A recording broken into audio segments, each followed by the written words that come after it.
This video is especially for my good friends at Tinners Morris, who I now know love to watch paint dry, and literally you can watch paint dry on this video.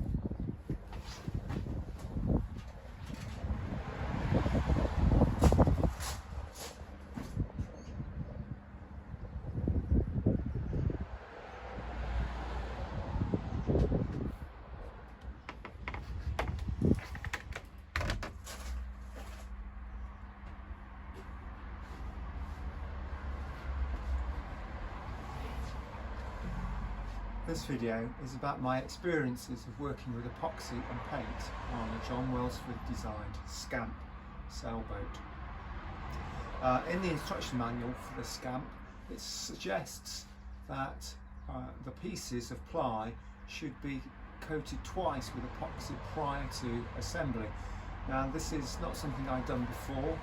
On my previous 6 boats, I've always assembled first, being keen to get on with construction, and then epoxy coated and sanded whilst everything is in place. Now, although this means you can get started very quickly, it does give you a real problem in terms of getting into tight spaces, sanding into corners, and so I took up the suggestion and put 2 epoxy coats on all the pieces on both sides. We're going to be inside the boat, although left the one side uncoated that was going to be outside to be treated later. And this is my first recommendation coming up.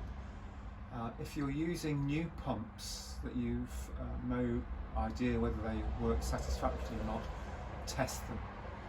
Do a mix and weigh out the product rather than relying on the pumps delivering a set volume. The epoxy I was using a 2-for-1 ratio.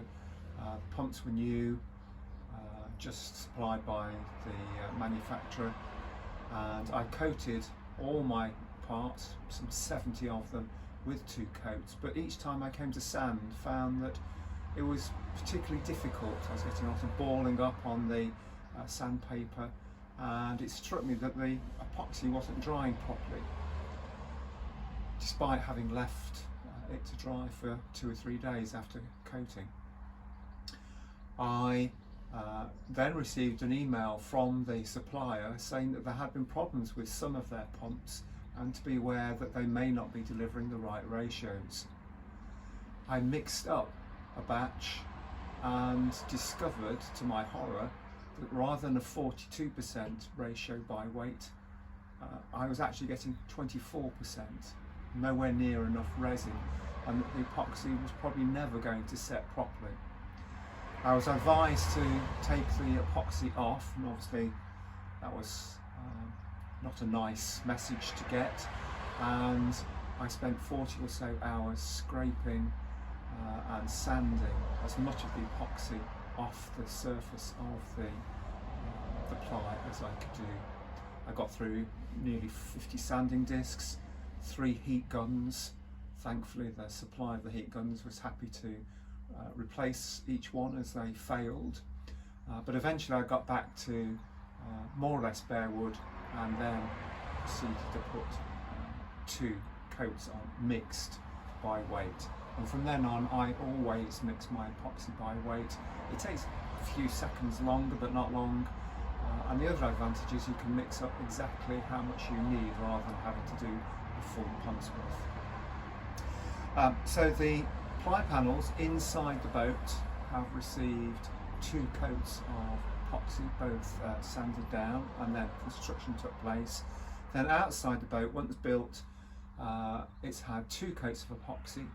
The bottom and first plank have had glass fibre applied, the transom and bow have had glass fibre applied, and there has been taping around the edges. In fact, talking about taping, rather than use glass fibre tape, which has a very hard sewn edge to it, which is quite difficult to cover up with epoxy, I typically cut strips of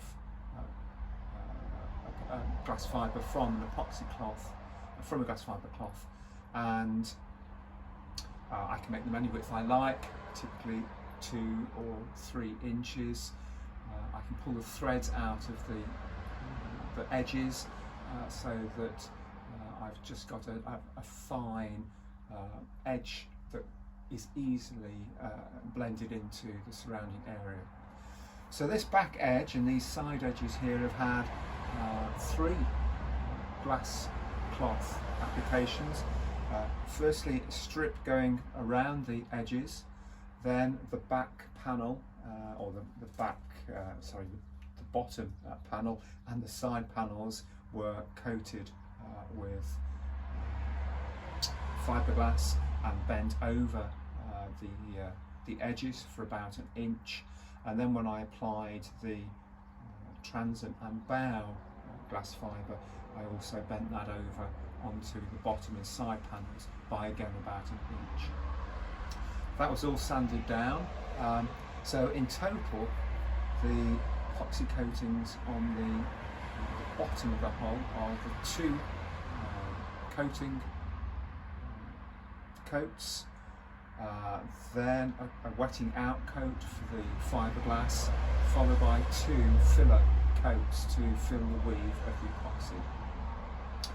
I then came to painting the boat. I use Hempel multi-coat paint for the primer and undercoats, and their brilliant gloss paint for the top coats. It's a single pack paint. I find that more easily used.